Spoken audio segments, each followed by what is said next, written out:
Vamos a continuar con la historia de la iglesia. ¿Cuántos hemos aprendido de la historia de la iglesia? Hermanos, yo he estudiado esta en diferentes cursos, ¿no? Y en serio siempre aprendo. Siempre aprendo y esa es la intención. Perdón, que hoy podamos seguir aprendiendo. Curso bíblico de la historia de la iglesia cristiana, ¿ok? Vamos a tener el tema número 10. El tema, hermanos, es un poquito así medio rembombante, ¿no? Medio raro, pero es que es lo que vamos a ver. El tema 10 es la antropología. Antropología es el estudio del hombre, ¿verdad? Pero miren, es antropología gnóstica. O sea, vamos a estudiar lo que los hombres con esta doctrina gnóstica creían, ¿ok? Entonces el tema 10, la antropología gnóstica y la conformación del canon del Nuevo Testamento. Yo sé que esto ya lo he visto en teología, no me voy a centrar, pero como es parte de la historia de la iglesia, le vamos a dar una repasada, ¿ok? Muy bien. Bueno, miren, vamos a darle gracias a Dios. Padre, una vez más, gracias en este tiempo que nos has prestado, nos estás prestando de tu palabra, Señor. Oramos, Padre, que tu gracia, Señor, repose sobre nuestras vidas. Señor, en este momento, Señor, me ayudes a compartir tu palabra. Yo no tengo duda, Señor, que cada hombre que se para a hablar de ti, Señor, que verdaderamente, Señor, para no tener favoritismo, tú estás con él, porque tú nos has dicho, Señor, que tú estás con nosotros todos los días cuando nosotros vayamos a ser discípulos. Y la enseñanza, Señor, es parte de hacer discípulos. Por eso tengo toda la certeza que tú estás conmigo, Padre. Por eso te pido que me ayudes a dar esta clase, Señor, y que a mis hermanos les dé sabiduría para oír. Te lo pedimos en el nombre de Jesús. Y todos juntos decimos, amén. ¿Sabe usted, hermano, que en los momentos más difíciles de mi vida como predicador, cuando los nervios me han traicionado, esa palabra me fortalece siempre? Yo sí pienso, Señor, tú estás conmigo, y eso me ha dado mucho valor. ¿Por qué? Porque es una verdad, ¿sabe usted? Entonces, cuando usted, hermano, a veces no se sienta, nunca somos dignos, pero anda todo nervioso, y ay, ¿cómo le voy a decir, hablar a este hermano? Si ya no. Usted párese como ese embajador de Cristo y acuérdese que Él prometió estar con nosotros. ¿Muy bien? Ok, bueno, no era nada de la clase, pero lo aclaré. Hermanos, miren, las tres categorías de la humanidad. Miren, los gnósticos también tenían un tipo de antropología, como ellos entendían la humanidad, tomando prestado ellos la filosofía griega. Los gnósticos dividieron a la humanidad en tres categorías, hermanos: espíritu, alma y cuerpo. ¿Ok? Vamos a ver primero los espirituales, que es los neumáticos. No estamos hablando de las llantas, con P al principio. Neumáticos, o los espirituales, son la parte espiritual de la humanidad, y estos son las personas espirituales. Estos son la élite, los pocos que han alcanzado la iluminación gnóstica, han alcanzado la gnosis o el conocimiento, y ellos dicen que al morir sus espíritus se liberan de sus cuerpos físicos, ¿verdad? Y se regresan. Ellos dicen eso. El otro grupo son los psíquicos. Los psíquicos son los amáticos. Este es un segundo tipo, el segundo grupo de la humanidad que representa a la mayoría de la humanidad. Según los gnósticos, esta es la categoría a la que pertenecen la mayoría de los cristianos. Dichos cristianos ortodoxos nunca llegan al estado de gnosis o iluminación, simplemente tienen fe, pistis. Para los gnósticos, pistis o fe es mucho menos que el conocimiento. Fíjense ellos. La fe se caracterizaba por recibir las enseñanzas orales y escritas de los maestros gnósticos y por realizar buenas obras. Entonces, al morir, el espíritu del psíquico no se libera totalmente del cautiverio del cuerpo. En lugar de regresar inmediatamente, el espíritu del psíquico tiene esta liberación parcial y encuentra una medida de paz, ¿verdad?, en ese mundo intermedio para ellos. Según Eliane Payers, los gnósticos valentinos creían que la salvación, fíjense, psíquica llegaría en definitiva al fin del mundo. En última instancia, la única diferencia, en su opinión, entre la salvación psíquica y la salvación del alma era una cuestión de tiempo. ¿Ok? Perdón, psíquica y del espíritu era una cuestión de tiempo. Ahora está el otro tercer grupo, los ilicos.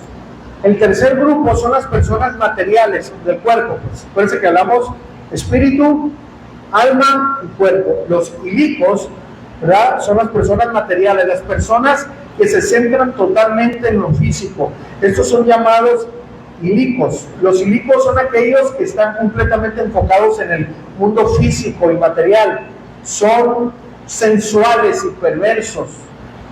No está muy claro lo que ocurre exactamente con los ilicos en el momento de la muerte. Generalmente pensamos que simplemente son castigados, dejándolos en su miserable estilo de vida físico. Esos son pensamientos gnósticos. De ahí, hermanos, surgen tantas ideas que a veces, por eso yo estuve una vez hablando que a lo mejor en un tiempo, si Dios lo permite, vamos a estar hablando de una serie del cristiano gnóstico, porque tenemos mucho de gnósticos, hermano, y eso no es correcto, pero a lo mejor el Señor no lo permite, ¿no? Ok, vamos a ver ahora la moral gnóstica. Miren, recuerden que esta filosofía fue una filosofía que ya estaba en los tiempos de Jesús. El apóstol Juan luchó mucho con esta filosofía gnóstica. Y bueno, de ahí se derivaron varias doctrinas. Ahora vamos a ver cuál es la moral gnóstica. La moral gnóstica, ¿verdad?, aquí es donde hay algunas diferencias dramáticas entre los gnósticos en términos de la moralidad. Miren, la mayoría de los gnósticos, ¿verdad?, ellos tienden a ser ascéticos, es decir, a denigrar las dimensiones físicas y materiales de la vida. Por ejemplo, algunos gnósticos renunciaban al matrimonio. ¿Ya conocieron al padre gnóstico? Fíjense. Renunciaban al matrimonio porque implicaba el acto físico de la relación sexual. Otros gnósticos iban en dirección opuesta. Creían que las dimensiones físicas de la vida eran intrascendentes. No importaba lo que haga el cuerpo, porque no puede corromper el espíritu.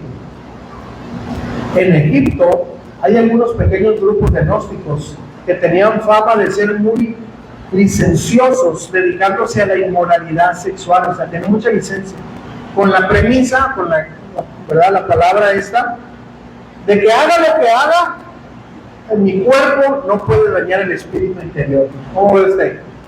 ¿Verdad que hay mucho cristianismo gnóstico? ¿Sí o no? ¿En serio? No, Cristo ya pagó por mis pecados, pasados, presentes y futuros.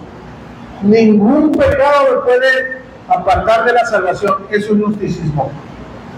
¿Estás entendiendo? Es un gnosticismo. Porque si bien Cristo pagó por los pecados, eso no nos da licencia de pecar. ¿Está entendiendo? Pues por eso le digo que hay mucho gnosticismo en el cristianismo. Ok, entonces eso es un resumen, hermano. Creo que mi hermano César también habló algo la semana pasada. Yo estoy más que nada terminando con esto.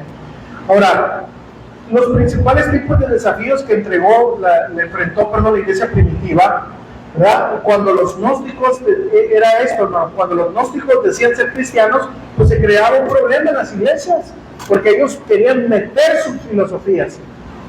Entonces el cristiano que se quería apartar para Dios decía, no hombre, tú dale vuelo a la hilacha. Mira, el cuerpo, pues es eso nada más, no va a afectar tu espíritu.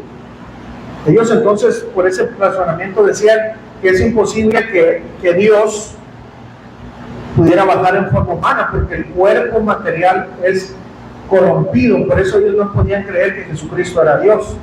¿Sí me entienden? Entonces, claro que es una gran, es una doctrina fundamental. Por eso hay muchas ramas del gnosticismo. Hoy algunos traen un maletín y dicen que Jesús no es Dios. ¿Sí? Hay mucho gnosticismo, hermanos. En serio que lo digo. Muy bien, ahora vamos a ver algunos de los otros desafíos, ¿verdad? Desde una manera de ver teológica que surgieron en la iglesia primitiva. Ahorita vamos a iniciar, hermanos, vamos a ver la parte número 1, el canon y la Trinidad. ¿Ok? Vamos a ver esto en las siguientes enseñanzas. Vamos a ver cómo la conformación del canon en el Nuevo Testamento, la parte 1, la parte 2. Vamos a ver también la Trinidad, ¿verdad? El monarquianismo, la Trinidad, el destape de la controversia arriana. Vamos a ver las decisiones en el concilio de Nicea. Vamos a ver el resurgimiento y la eventual derrota del arrianismo. Y por último, en este sector, vamos a ver el emperador Teodosio y el concilio de Constantinopla. Muy bien, eso nos va a llevar algunas semanas, pero vamos a ir aprendiendo todo eso. Ok, la conformación del canon del Nuevo Testamento, parte 1. Bueno, ya hemos visto, ¿verdad?, que la iglesia primitiva se enfrentó a algunos enfrentó muchos retos, ¿verdad? En este punto nos damos cuenta que la iglesia, ¿verdad?, ha triunfado más o menos bajo Constantino, ¿verdad? Lo que hemos ya visto. Y ahora vamos a pasar a lo que se le llama en la historia de la iglesia los puntos de inflexión teológicos, así se le conoce. ¿Cuáles son esos grandes temas teológicos que dan forma al cristianismo? Hay 3 grandes temas que vamos a analizar. Primero, la formación del canon del Nuevo Testamento, ¿de dónde viene? ¿Cómo lo tuvimos? Y en segundo lugar, vamos a examinar la Trinidad, ¿verdad? La doctrina de la Trinidad, que es tan crucial en la historia del cristianismo. Y luego vamos a examinar, ya les digo más adelante, que es muy importante también, hermanos, la cristología. Vamos a darle una pasada a la cristología. ¿Quién era Jesús? ¿Verdad? Entonces, los problemas más graves de la historia de la iglesia, los problemas teológicos, se basaron en esto, ¿verdad? Y pues vamos a ir tratándolo poco a poco. Muy bien. Canon del Antiguo Testamento, hermanos, la Septuaginta, ya lo hemos visto, por eso yo traigo un resumen nada más. Miren, puede resultar sorprendente, pero esta colección de escritos que ahora conocemos como el Nuevo Testamento no existía en los 3 o 4 primeros siglos. Esto es muy importante que usted y yo entendamos, porque hay otros movimientos, más que nada los mesiánicos, que a veces nosotros al no entender esto, decimos cosas que no tienen sentido. Ellos dicen, no, es que la Biblia original es hebrea. Es verdad, pero transcribieron al griego, ¿ok? Ahora, no todos los documentos estaban, no todos. Había muchos documentos en griego, partes de arameo y también hebreo, sí es cierto. Pero lo que los hombres inspirados por el Espíritu Santo llegaron a coincidir que eso eran escritos griegos. Pues a veces nosotros decimos, no, toda la Biblia, no, acuérdense, hermano, los cristianos son hebreos, ¿okay?, en el Antiguo Testamento, pero se escribieron en griego. Entonces, lo que la mayoría de las doctrinas, o los ofensores hacia lo que nosotros hoy tenemos como Biblia, es que, más que nada, el mesianismo y otro tipo también los adventistas, etcétera, dicen que nosotros tenemos una Biblia romana. ¿Se ha oído usted eso? Tenemos una Biblia romana, y es aquí donde nosotros vamos a aprender que es una mentira. Si bien, claro, estábamos bajo el yugo de Roma, ¿verdad?, pero no por eso nosotros tenemos una Biblia romana. Nosotros tenemos la Biblia inspirada por Dios. ¿Está entendiendo? Entonces, muy bien. En los 3 o 4 primeros siglos, hermanos, no estaba todavía completo el Nuevo Testamento en las manos de todos. Para los primeros cristianos, cuando se utilizaba el término las Escrituras, se hacía referencia, ¿verdad? Francamente, se leía principalmente la traducción griega llamada la Septuaginta. Sabemos que alrededor del año 300, escuchen, hermanos, antes de Cristo, el canon del Antiguo Testamento fue reconocido formalmente por los judíos. y fue confirmado en el año 100 después de Cristo en el concilio de Jamnia. Ahí se confirmó el canon del Antiguo Testamento. Esa ha sido, ¿verdad?, una pieza bastante constante, hermanos, al entrar del primer siglo. Muy bien, ahora vamos a ver lo que se le conoce como la transición de lo oral a lo escrito. Miren, después de la muerte de Jesús, durante una generación, su enseñanza circuló. ¿De qué cree? ¿De qué manera usted cree que circuló la enseñanza? Verbal. A eso se le llama la transición de lo oral a lo escrito. Todo lo que se oía era oral.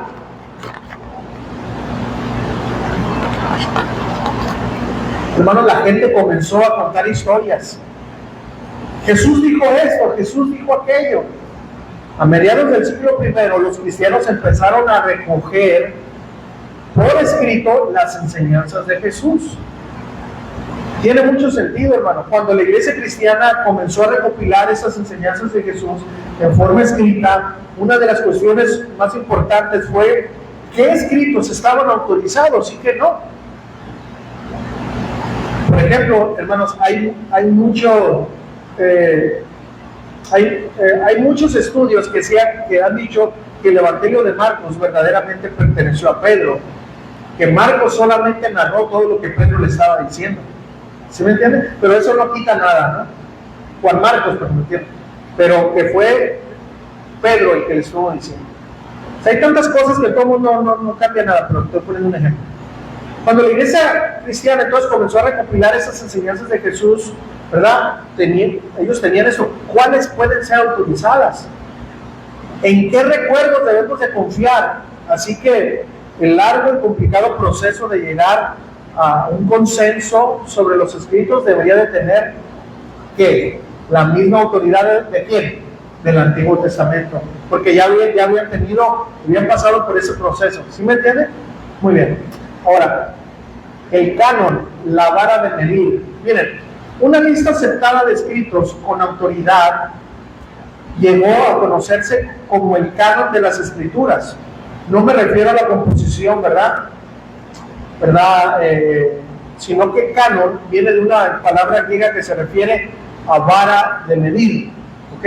A eso se refiere, que simplemente se refiere a aquellos escritos apropiados y autorizados del Nuevo Testamento.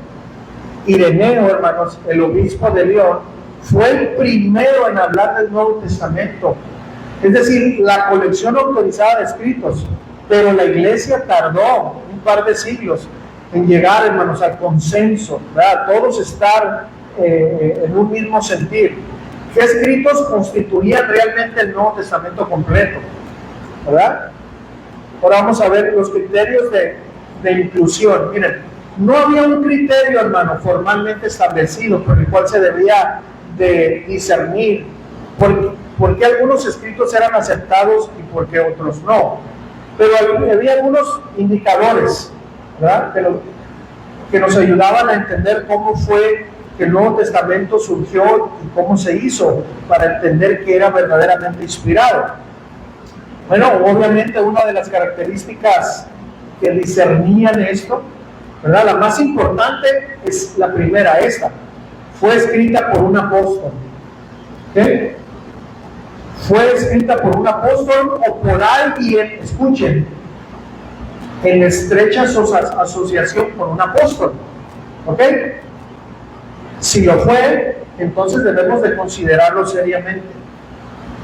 O fue citado con aprobación por algunos de los primeros y más confiables padres de la iglesia.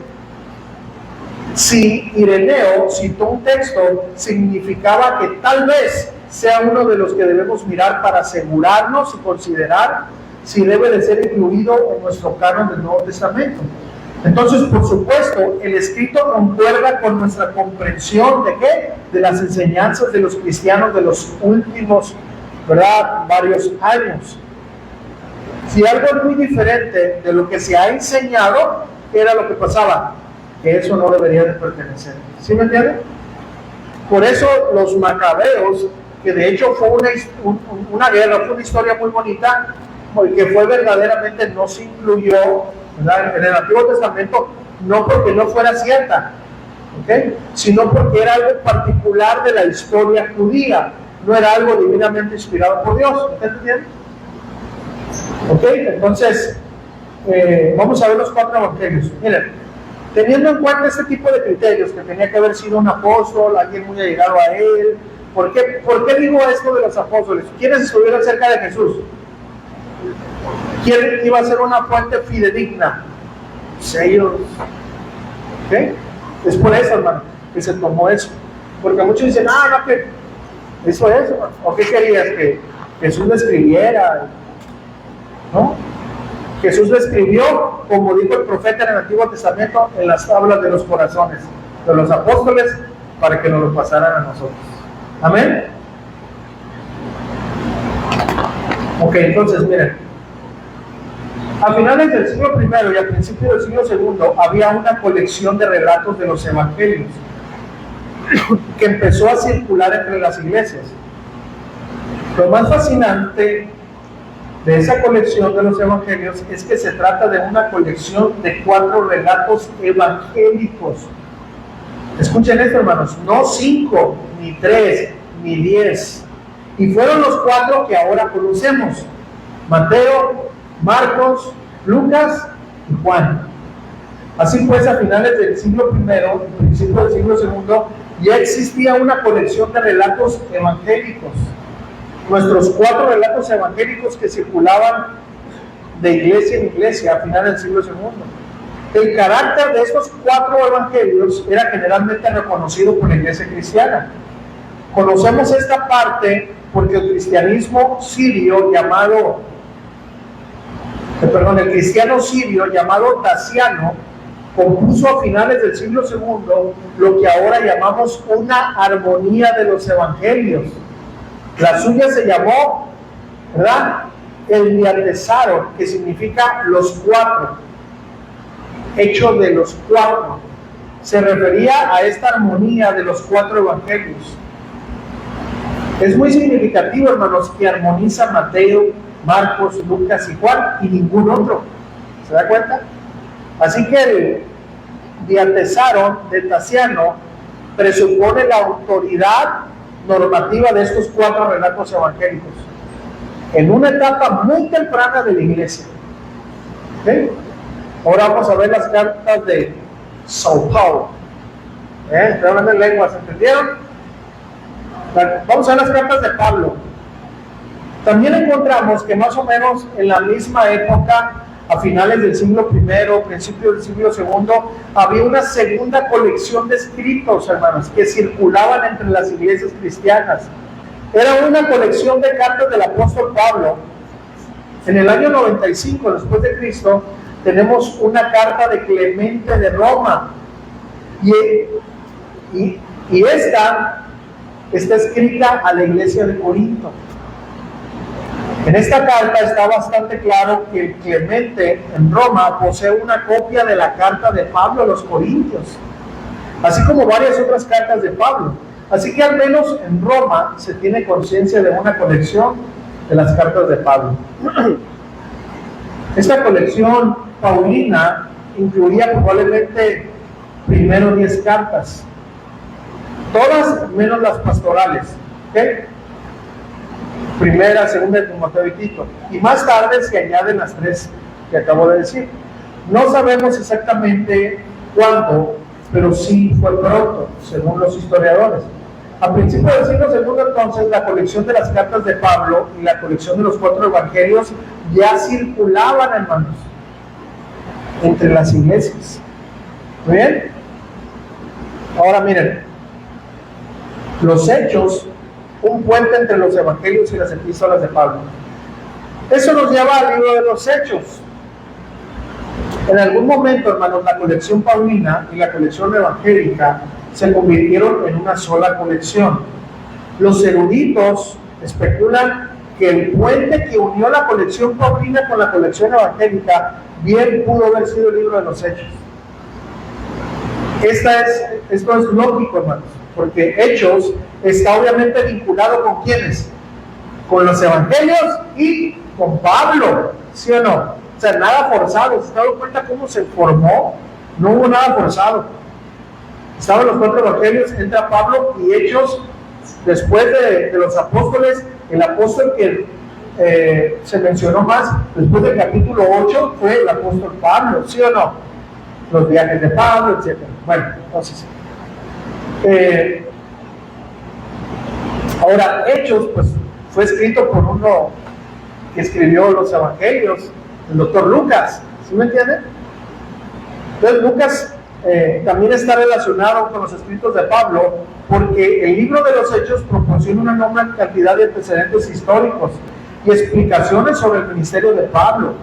Así que se piensa que el libro de los Hechos es el puente de lo que unió la colección evangélica y la paulina, ¿verdad?, en una sola colección, ¿okay? Entonces, podemos decir, hermanos, con mucha confianza, que a mediados del siglo II existe entre las iglesias cristianas un reconocimiento general de los 4 evangelios, Mateo, Marcos, Lucas y Juan, y el libro de los Hechos, y las 13 cartas de Pablo. Y estas 2 colecciones se han convertido esencialmente en una. Así es que en este primer nivel de comprensión de cómo se formó el Nuevo Testamento, ¿verdad?, se nombró como una sola colección. Así se le conocía, pues, en ese tiempo, ¿no? ¿Cómo ven, hermanos? Está interesante, ¿verdad? ¿Sí o no? Muchas cosas que a veces no sabemos, hermanos. Vamos a alcanzar a darle una pasadita más. ¿Ok? Vamos a la confirmación del canon del Nuevo Testamento en la parte 2. Sí, nos queda tiempo todavía. ¿Ok? Bueno, hay algo que se le conoció como el canon de Marción. Miren, al hablar de esta formación del canon del Nuevo Testamento, los estudiosos se inclinan a veces a plantear la pregunta: ¿hubo un estímulo particular para este deseo de recopilar los escritos? Algunos estudiosos creen que fue el hereje Marción a finales del siglo II quien estimuló a los cristianos a pensar en recopilar los escritos que estaban disponibles. Marción son las que tenemos arriba. ¿Por se nos ven? Bueno, vamos a ver esta vez. Marción había creado su propio canon de las Escrituras, 10 cartas de Pablo y luego una versión abreviada del Evangelio de Lucas. Eso es lo que Marción había reunido.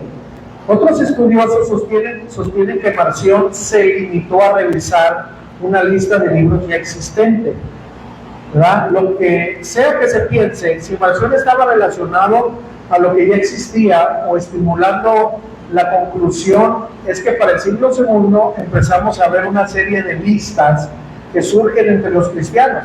Algunas de las primeras listas del Nuevo Testamento son de varios escritores. Ahora vamos a ver, hermanos, algo que se le conoce como el fragmento muratoriano. Miren, a mediados del siglo II hay un consenso, ¿verdad?, creciente entre los cristianos ortodoxos que el Nuevo Testamento está compuesto por 4 evangelios, las 13 cartas de Pablo, los Hechos de los Apóstoles. Bueno, hemos conseguido descubrir una serie de listas que nos dan una idea de cómo se ha formado todo esto. Fíjense, en 1740 el italiano Muratori descubrió un antiguo documento de finales del siglo II, en torno al año 180 después de Cristo. Este documento es simplemente una lista de los escritos autorizados y reconocidos por la Iglesia en Roma.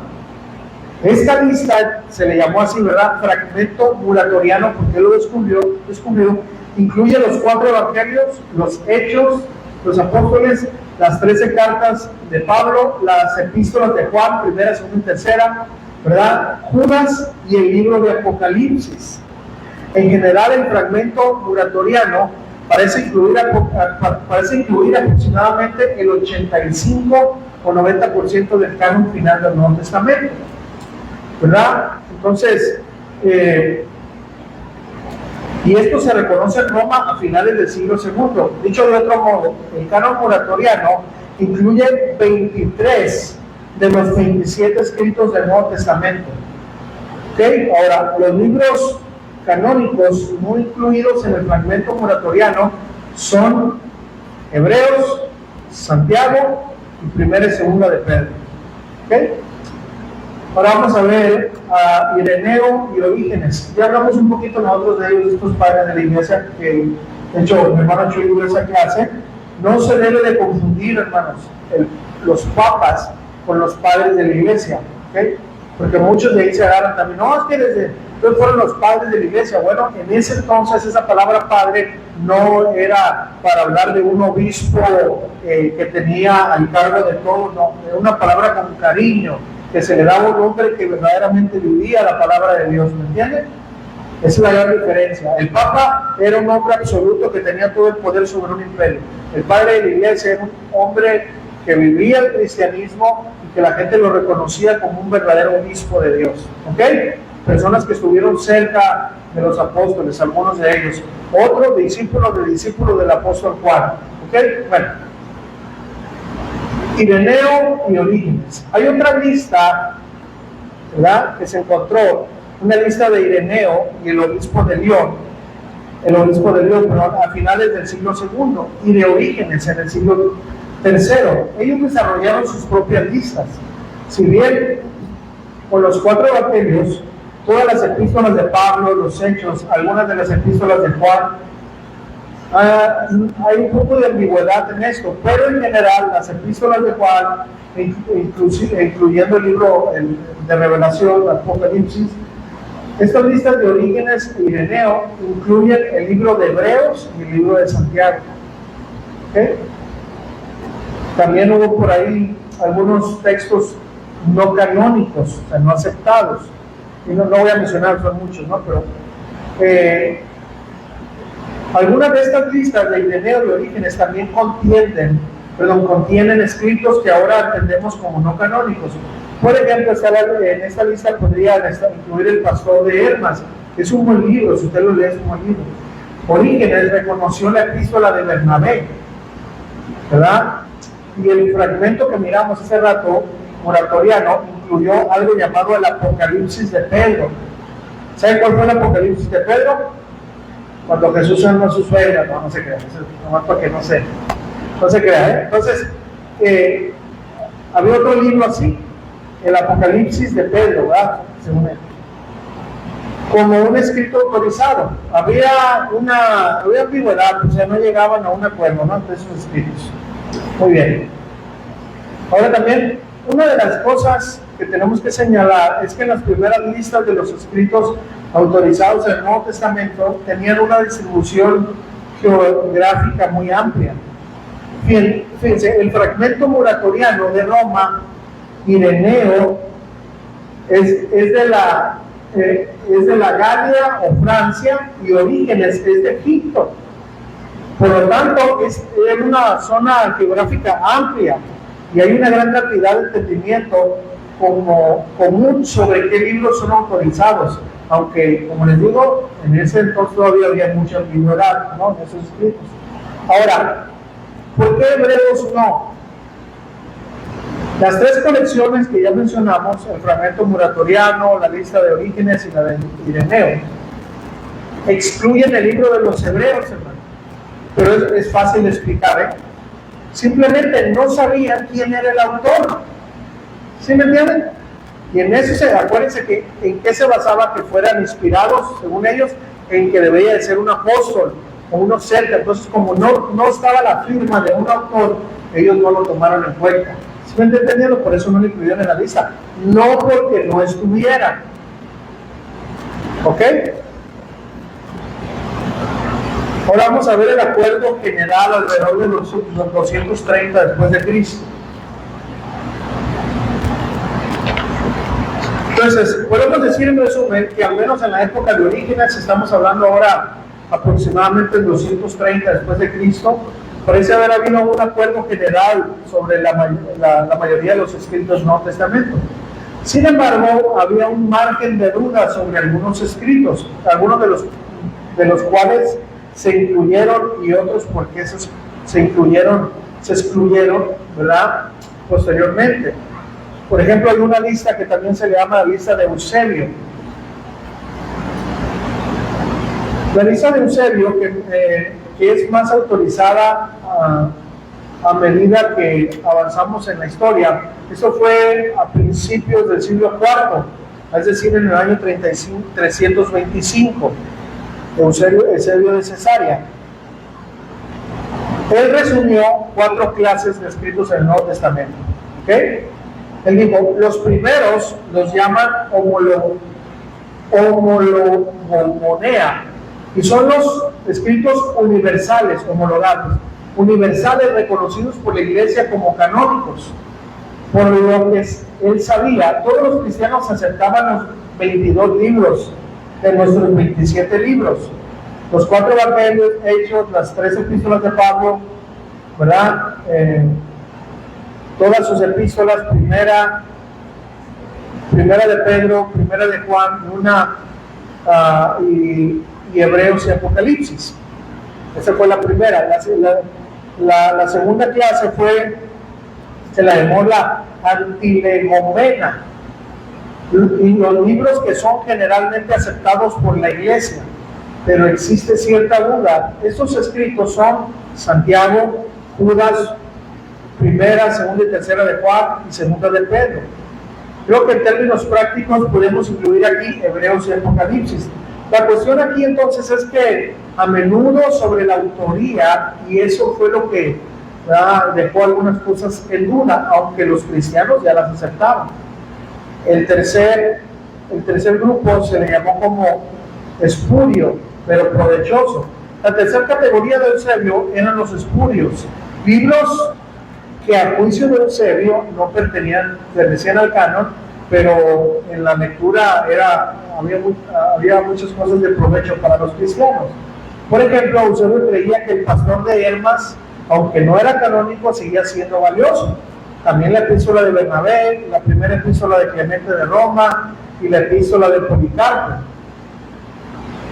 así como varias otras. Según Eusebio no eran canónicas, pero eran muy valiosas y que tenían mucho beneficio para los cristianos. La cuarta y última categoría es la que él llama los libros sin valor e impíos, los libros heréticos, los que incluyen el Evangelio de Tomás, sobre el que se ha prestado mucha atención en los últimos años. Otros son el Evangelio de Pedro, los Hechos del hermano Andrés y los Hechos de Juan, ¿verdad? Que son escritos, y otros escritos más oscuros, ¿no?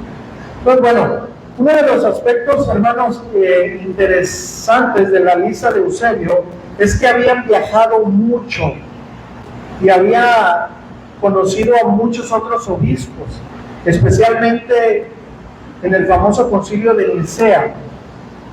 Él forma su lista y tiene una representación creíble y acceso a los cristianos de todo el mundo. De modo que cuando presenta su lista, realmente presentaba un consenso general del cristianismo mundial a principios del siglo IV. Ahora, históricamente, la primera lista que incluye nuestros 27 libros y ningún otro viene hay uno que se llama la Carta de Pascua de Atanasio, ¿verdad? El obispo de Alejandría escribió una carta en el año 367 después de Cristo. En esta carta, Atanasio enumera nuestros 27 libros, una carta, así se le llama, nuestros 27 libros y ningún otro. Poco después hubo una serie de concilios, ¿verdad? En Hipona y en Cartago, y todos estuvieron de acuerdo y afirmaron que los 27 libros de Atanasio, que Atanasio había identificado, esos ahora son considerados el canon autorizado del Nuevo Testamento. Realmente a partir de ese momento no hubo mucho debate sobre lo que ya era el Nuevo Testamento, ¿ok? Por eso le digo que fue hasta el siglo III, más o menos. Más o menos. Nos vamos a quedar ahí, hermanos. Esa es la primera parte y la segunda parte. ¿Por qué? Porque vamos a entrar, si Dios lo permite, la segunda semana tenemos oración, pero dentro de 2 semanas, si el Señor lo permite, vamos a entrar con la Trinidad. Y no quiero, son 15 minutos que no quiero agarrar de la Trinidad, que es algo más, para que no se le vaya ahorita todo lo que hablamos del canon, para entrar a la Trinidad. Así que nos vamos a quedar ahí. Muy bien, hermanos. No se enojen tanto, hermanos. Entonces, nos damos cuenta, hermanos, cómo ha pasado todo esto y cómo nosotros podemos tener. O sea, no fue nada más porque sí, hermanos.